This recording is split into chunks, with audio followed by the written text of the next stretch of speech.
ఒకరోజు లాజరు చనిపోయాడు. దేవదూతలు అతన్ని పరలోకం అనే ప్రత్యేకమైన ప్రదేశానికి తీసుకువెళ్లారు. పరలోకంలో లాజరుకి ఆకలి లేదు, బాధ లేదు. అక్కడ ఆయన ఓదార్పుతో మరియు సంతోషంతో ఉన్నాడు. అయితే ధనవంతుడు కూడా చనిపోయాడు. కానీ అతను నరకం అనే బాధాకరమైన ప్రదేశంలో ఉన్నాడు. అతను చాలా బాధతో మరియు దాహంతో ఉన్నాడు. అతనికి మరియు లాజరుకి మధ్య చాలా పెద్ద దూరం ఉంది.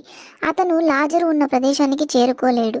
కనుక ధనవంతుడు, తండ్రివైన అబ్రహామా, నన్ను కరుణించి లాజరును తన వేలి కొనను నీటిలో ముంచి నా నాలుకను తడుపుటకు పంపించు, నేను ఈ అగ్నిలో వేదన పడుచున్నాను అని అన్నాడు.